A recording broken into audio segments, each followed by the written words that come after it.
sabe como identificar atraso motor?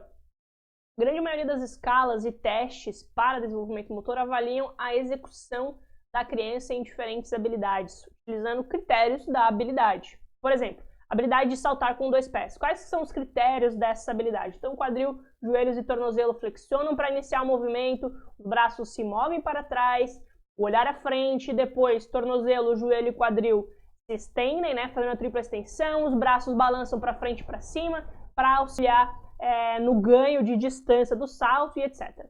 Então, as escalas são baseadas na observação motora, na observação da execução das habilidades, e cada habilidade tem critérios muito definidos de execução.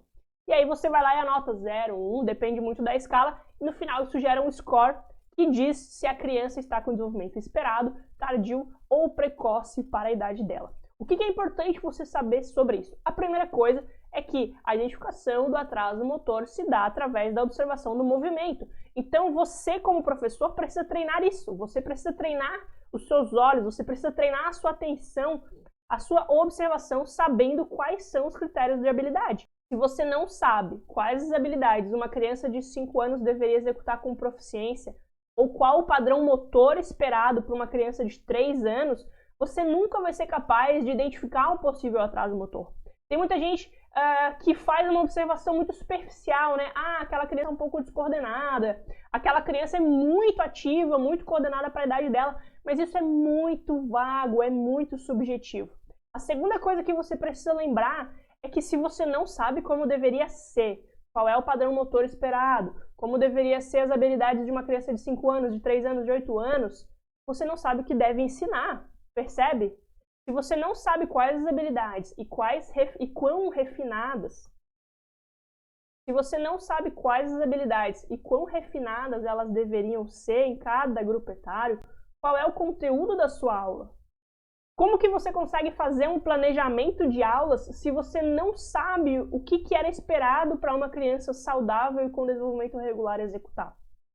Então, quando eu vejo planejamentos baseados em modalidades, principalmente para a educação física escolar, eu fico bastante preocupada, porque quando você planeja um mês de handebol, isso pode ficar muito amplo. Você pode estar focando na dinâmica de jogo, ataque, defesa, conquista de territórios, você pode estar se preocupando com as regras, ou com a história do handebol, você pode estar focando nos fundamentos do handebol, que já são gestos esportivos. Então, quando você começa a ensinar fundamentos de uma modalidade esportiva, você já está trazendo para essa criança habilidades específicas, né? E não habilidades fundamentais como ela deveria aprender na infância.